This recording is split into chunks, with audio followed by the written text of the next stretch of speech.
Hi, I am Sally. Welcome to Nano Gardens, Sally's World.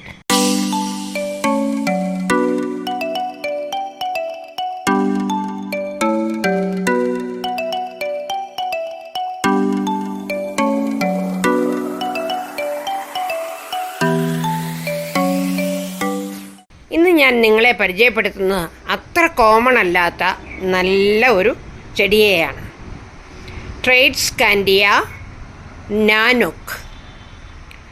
ട്രേഡ്സ്കാൻഡിയയെക്കുറിച്ച് നിങ്ങൾ ഇതിനു മുമ്പ് നിങ്ങൾക്കറിയാം. രണ്ട് തരത്തിലുള്ള അറിയാം. പർപ്പിൾ ഹാർട്ട് എന്ന് പറയുന്ന ട്രേഡ്സ്കാൻഡിയ അറിയാം. അതേപോലെ ട്രേഡ്സ്കാൻഡിയ സെബ്രീന, അതും നിങ്ങൾക്കറിയാം. ഇതാണല്ലോ സെബ്രീന, ട്രേഡ്സ്കാൻഡിയ സെബ്രീന അല്ലെങ്കിൽ വാണ്ടറിങ് ഡ്യൂ. സാധാരണ വളരെ കോമൺ ആയിട്ടുള്ള ഒരു ഹാങ്ങിങ് പ്ലാന്റ് ആയിട്ട് ഉപയോഗിക്കുന്നതാണ് ട്രേഡ്സ്കാൻഡിയ സെബ്രീന. അതിൻ്റെ തണ്ട് നോക്കിക്കേ, വളരെ വണ്ണം കുറഞ്ഞിട്ടാണ്. അത് മാത്രമല്ല, രണ്ട് നിറങ്ങളാണുള്ളത് അതിൽ. ഇലകളും തണ്ടും അത്ര വലുതല്ല, ചെറുതാണ്. ധാരാളമായിട്ട് ഹാങ് ചെയ്ത് വളരെ പെട്ടെന്ന് വളരുന്നതാണ് ട്രേഡ്സ്കാൻഡിയ സെബ്രീന. എന്നാൽ ഇന്ന് നമ്മൾ കാണുന്നത് എന്താണ്? ട്രേഡ്സ്കാൻഡിയ നാനോക്ക്. ഇതിനെന്താണ് പ്രത്യേകത എന്ന് വെച്ചാൽ, ഇതിൽ 3 നിറങ്ങളുണ്ട്. നോക്കിക്കേ, ഒരില എടുത്ത് നോക്കിയാൽ അതിൽ പിങ്ക് ഉണ്ട്, ഗ്രീൻ ഉണ്ട്, വൈറ്റ് ഉണ്ട്. അപ്പം 3 കളറുകളുടെ സംഗമമാണ് ഈ ട്രേഡ്സ്കാൻഡിയ നാനോക്കിൽ നമുക്ക് കാണാൻ സാധിക്കുന്നത്. ഇനി ഇതിൻ്റെ തണ്ട് നോക്കിക്കേ, എത്ര വണ്ണം കൂടിയിട്ടാണെന്ന് നോക്കിക്കേ. ഫ്രഷിയായിട്ട് സക്കുലൻ വിഭാഗത്തിൽ വരുന്നതാണ് ഇത്. അപ്പം സക്കുലൻസ് ആവുമ്പം വെള്ളം ശേഖരിച്ച് വെക്കും. അപ്പം നല്ല വണ്ണമുള്ള തണ്ടുകൾ, അതേപോലെ ഇലകൾ നല്ല വലിപ്പമുണ്ട്. ഇതുണ്ടോ, നല്ല വലിപ്പമുള്ള ഇലകൾ, 3 നിറം. സെബ്രീനയുടെ പോലെ അത്ര കണ്ട് വള്ളിയായിട്ട് വരില്ല. വള്ളിയായിട്ട് വരും, പക്ഷെ എന്നാലും അത്ര തന്നെ പെട്ടെന്ന് വള്ളിയായിട്ട് പരക്കുന്നില്ല. കണ്ടല്ലോ, ഇതാണ് ഇവയുടെ പ്രത്യേകത. ഇനി ഇതിന് കുറച്ചും കൂടെ കളർഫുള്ളാണല്ലോ. 3 കളറുടെ ഒരു സംഗമമുണ്ട്. ആ പിങ്ക് കളറും ഇളം വൈറ്റും പച്ച എല്ലാം കൂടെ ചേരുമ്പോൾ നല്ലൊരു ഭംഗിയാണ് ഈ ചെടി കാണാൻ തന്നെ. അപ്പോൾ ഇതിനെ ഒരു കഷ്ണം കിട്ടിയാൽ, അല്ലെങ്കിൽ ഒരു തണ്ട് കിട്ടിയാൽ നമുക്ക് വളർത്തിയെടുക്കാൻ സാധിക്കും. അപ്പോൾ ഈ ചെടിയെ എങ്ങനെയൊക്കെയാണ് കെയർ ചെയ്യേണ്ടതെന്നാണ് ഇനി അടുത്തതായിട്ട് നമ്മൾ നോക്കുന്നത്. ഒന്നാമതായിട്ട് സൺലൈറ്റ്. ബ്രൈറ്റ് ഇൻഡയറക്റ്റ് സൺലൈറ്റ് ആവശ്യമുണ്ട്.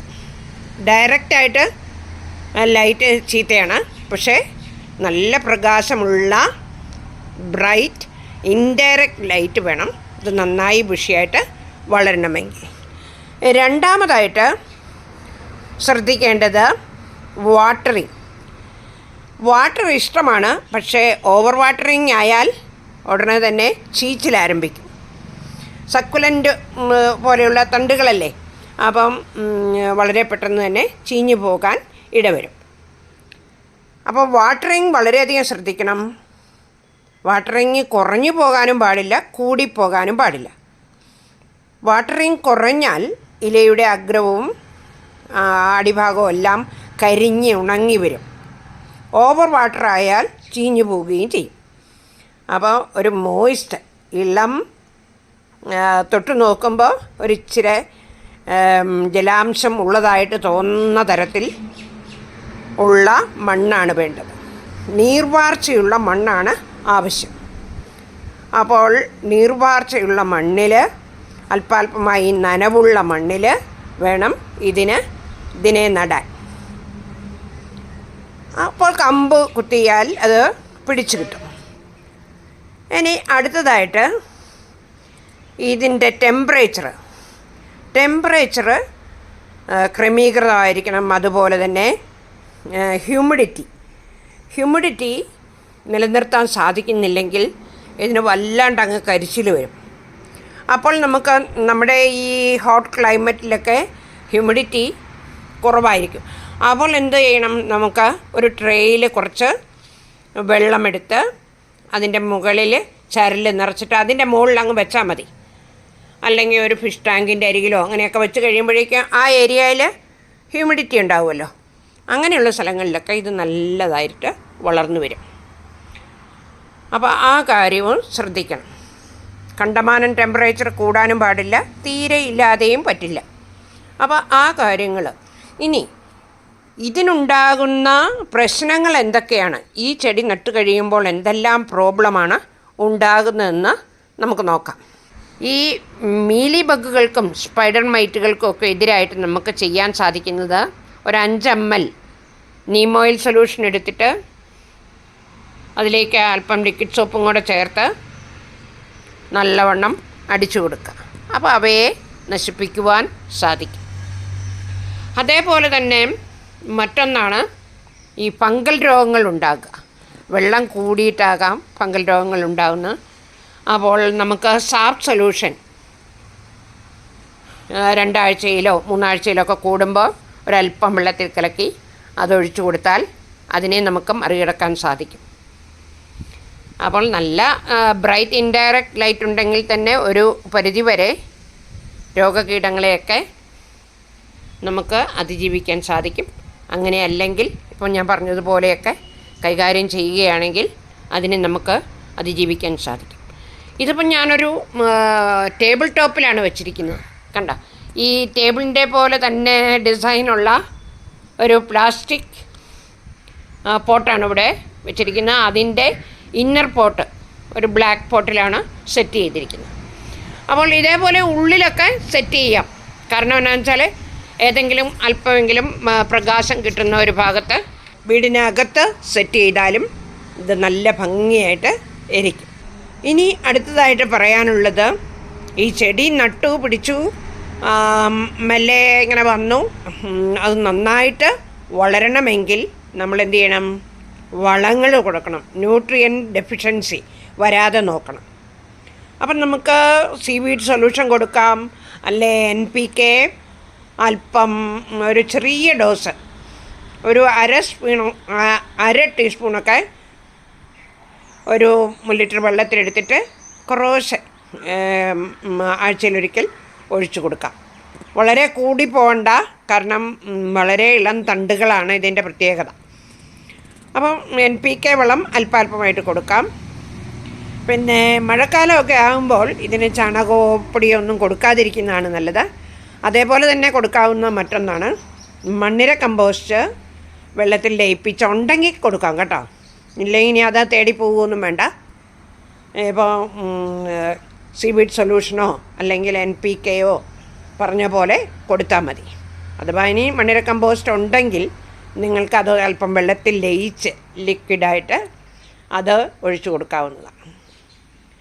അപ്പം നിങ്ങൾക്ക് കേടുപാടുകളില്ലാതെ കിട്ടുകയും ചെയ്യും. അപ്പോൾ ഇത്രയും കാര്യങ്ങളൊക്കെ ശ്രദ്ധിക്കുകയാണെങ്കിൽ ഈ ചെടി നല്ല ഭംഗിയായിട്ട് വളരും. പിന്നെ ഇതിൻ്റെ പ്രൊപ്പഗേഷൻ രീതിയെക്കുറിച്ചാണ് നമുക്ക് ഇനി കാണേണ്ടത്. പ്രൊപ്പഗേഷൻ നമുക്ക് 2 തരത്തിൽ ചെയ്യാം. അതായത് കട്ടിങ്സ് എടുത്ത് നമുക്ക് ഡയറക്റ്റായിട്ട് മണ്ണിൽ നട്ടിട്ട് ചെയ്യാം. അതല്ലാതെ മണ്ണിൽ നടുന്നതിന് പകരം വെള്ളത്തിൽ വെച്ച് മുളപ്പിച്ച ശേഷം അതിനെ നമുക്ക് വീണ്ടും മണ്ണിലേക്ക് നട്ടു വളർത്താം. ഇങ്ങനെ 2 രീതിയിൽ നമുക്ക് പ്രൊപ്പഗേഷൻ ചെയ്യാവുന്നതാണ്. എന്നാൽ നമുക്ക് പ്രൊപ്പഗേഷൻ ചെയ്തു നോക്കാം. ട്രേഡ്സ്കാൻഡിയയിൽ നാനോക്കിൽ പ്രൊപ്പഗേഷൻ 2 തരത്തിൽ ചെയ്യാം. ഒന്ന് മണ്ണിൽ പ്രൊപ്പഗേറ്റ് ചെയ്യാം, ഡയറക്റ്റായിട്ട് നമുക്ക് മണ്ണിൽ നട്ട് വേര് വരുന്നത് കാത്തിരിക്കാം. മറ്റേ അതിനേക്കാളും എളുപ്പമുള്ള ഒരു രീതിയുണ്ട്. അതെന്താണെന്ന് വെച്ചാൽ കട്ടിങ് എടുത്ത് വെള്ളത്തിൽ വെച്ചാൽ ഒരു 2 ആഴ്ചയാകുമ്പോഴേക്കും നല്ലോണം വേര് വന്നിരിക്കും. അങ്ങനെ വേര് പിടിച്ച തണ്ടിനെ മണ്ണിലേക്ക് നട്ടു കഴിഞ്ഞാൽ പിടിച്ച് കിട്ടും എന്നുള്ളത് നമുക്ക് ഉറപ്പിക്കാം. കൂടുതൽ വെള്ളമൊന്നും കോരി ഒഴിക്കാതിരുന്നാൽ മതി. എന്നാൽ നമുക്ക് കട്ടിങ് എടുത്ത് ഉള്ള പ്രൊപ്പഗേഷൻ ചെയ്ത് നോക്കാം. ഒരു തണ്ട് തിരഞ്ഞെടുക്കാം. ഇതായിക്കോട്ടെ. അപ്പോൾ നമ്മൾ ഇങ്ങനെ ഒരു തണ്ടിനെ എടുക്കുന്നു, കണ്ടില്ലേ? അപ്പോൾ ഇതിൻ്റെ ഈ താഴെയുള്ള ഒരില നമുക്ക് കളയാം. അല്ലെങ്കിൽ വെള്ളത്തിൽ മുട്ടിയിരുന്ന് ചീഞ്ഞു പോകണ്ട. അപ്പോൾ ഇങ്ങനെ ഒരെണ്ണം കിട്ടിക്കഴിഞ്ഞാൽ നമുക്ക് ഇതിനെ ഇങ്ങനെ വെള്ളം മുട്ടുന്ന പോലെ അങ്ങ് വെച്ചാൽ മതി. ഇത് കണ്ടില്ലേ? ഇപ്പം നമുക്ക് വേറൊന്നും കാണുന്നില്ലല്ലോ, ഇപ്പം വെച്ചതല്ലേ ഉള്ളൂ. എന്നാൽ ഇത് നോക്കിക്കേ, ഇത് 2 ആഴ്ച മുമ്പ് ഞാൻ ഇട്ട് വെച്ചിരുന്നതാണ്. ഇത് നോക്കിക്കേ, ഇത് കണ്ടില്ലേ? നിങ്ങൾക്ക് കാണുന്നില്ലേ? വേര് കാണുന്നില്ലേ? ഇത് കണ്ടോ? നല്ലോണം വേര് നമുക്ക് കാണാൻ സാധിക്കുന്നില്ലേ? ഇത് കണ്ടോ? ഒരു വേര്, പിന്നെ ഇത് ഇവിടെ 2 എണ്ണം, അങ്ങനെ വേരുകൾ വരും. അപ്പോൾ ഈ വേരുകളുള്ള ഈ തണ്ടിനെ നമുക്കിനിയിപ്പം മണ്ണിലേക്ക് നടാം. അപ്പോൾ ഒന്ന് ഇപ്പം നമ്മൾ വെച്ചിട്ടേ ഉള്ളൂ, ഇത് 2 ആഴ്ച മുമ്പ് വെച്ചതാണ്. അപ്പം വെള്ളത്തിൽ പ്രൊപ്പഗേറ്റ് ചെയ്ത് നമുക്ക് മണ്ണിലേക്ക് വെക്കാം. ഇനി നമുക്ക് മണ്ണിൽ പ്രൊപ്പഗേറ്റ് ചെയ്യാവുന്നു. വേണ്ടില്ലേ? ഒരു കഷ്ണം വേരില്ലാത്ത ഒരു കഷ്ണം എടുത്തു, നമ്മൾ മണ്ണിലേക്ക് വെച്ചു. ഇനി വെള്ളം നനച്ച് തണലിൽ വെച്ചാൽ മതി. അപ്പോൾ ഇത് അവിടെ ഇരുന്ന്, നിങ്ങൾക്ക് മണലുണ്ടെങ്കിൽ ഇച്ചിരി മണലും കൂടെ ഇട്ട് കൊടുക്കാം കേട്ടോ, മേലെ തൂളി കൊടുക്കാം. ഇവിടെ ഇപ്പം വേറിട്ട് മണലില്ലാത്തത് കൊണ്ടാണ് ഞാൻ ഈ മിശ്രിതത്തിൽ തന്നെ നട്ടത്. ഇത് കണ്ടില്ലേ? നമ്മൾ നേരത്തെ വെള്ളത്തിൽ വേര് പിടിച്ചില്ലേ? ഇതിപ്പം വേര് പിടിച്ച് കഴിഞ്ഞു. ഇതിനെ നമുക്കിനി എന്ത് ചെയ്യാം? നേരിട്ട് മണ്ണിലേക്ക് നടാം. ഇതിപ്പം പിടിക്കും നമുക്ക് ഉറപ്പല്ലേ, കാരണം വേരെല്ലാം കിട്ടിയതല്ലേ. അപ്പം നമ്മൾ ഇതിനെ മണ്ണിലേക്ക് നട്ടു വെക്കും. ഇത് നട്ട് വെച്ച് കഴിഞ്ഞാൽ നമുക്ക് ഈ വെള്ളം കുറച്ച് ഒഴിച്ച് കൊടുത്താൽ മതി. ഇതിനും കുറച്ച് ഒഴിച്ച് കൊടുക്കും. കണ്ടില്ലേ? അപ്പം നമ്മൾ ഡയറക്റ്റ് മണ്ണിൽ നട്ടിട്ടൊരു ചെടി, അതുപോലെ വേര് വെള്ളത്തിൽ വെച്ച് പ്രൊപ്പഗേറ്റ് ചെയ്ത ശേഷം മണ്ണിലേക്ക് നടുന്ന ഒരു ചെടി. അപ്പം നമുക്ക് ഈ ചെടി കൂടാതെ ഇപ്പം ഓൾറെഡി 2 ചെടിയായി. ഇനി ഒന്ന് നമ്മൾ വെള്ളത്തിൽ നേരെ ഒന്ന് വെച്ചിട്ടില്ലേ? അപ്പം 3 തൈച്ചെടികളാണ് നമുക്ക് കിട്ടാൻ പോകുന്നത്. ഇങ്ങനെ പ്രൊപ്പഗേറ്റ് ചെയ്ത് നമുക്ക് ഹാങ്ങിങ് ബാസ്ക്കറ്റിലേക്ക് ഇടാം, അതുപോലെ ടെറേറിയത്തിൽ വെക്കാം. അപ്പം അങ്ങനെ പലതരത്തിൽ നമ്മുടെ ഐഡിയയ്ക്കനുസരിച്ച് ഈ ട്രേഡ്സ്കാൻഡിയെ നമുക്ക് ഉപയോഗപ്പെടുത്താം. വളരെ നല്ല ചെടിയാണ്. ഹ്യൂമിഡിറ്റി ഒന്ന് നിലനിർത്താൻ മാത്രം ശ്രദ്ധിച്ചാൽ മതി. അപ്പോൾ ഈ വീഡിയോ നിങ്ങൾക്ക് ഇഷ്ടമായെങ്കിൽ ഒന്ന് ലൈക്ക് ചെയ്യുക, അതേപോലെ കൂട്ടുകാർക്കൊക്കെ ഒന്ന് ഷെയർ ചെയ്ത് കൊടുക്കുക. സബ്സ്ക്രൈബ് ചെയ്യാതെ കാണുന്നവരുണ്ടെങ്കിൽ ഒന്ന് സബ്സ്ക്രൈബ് ചെയ്ത് സപ്പോർട്ട് ചെയ്യുക. അപ്പോൾ നിങ്ങൾക്ക് ഞാനിടുന്ന എല്ലാ വീഡിയോകളും കിട്ടുന്നതായിരിക്കും. Thank you for watching.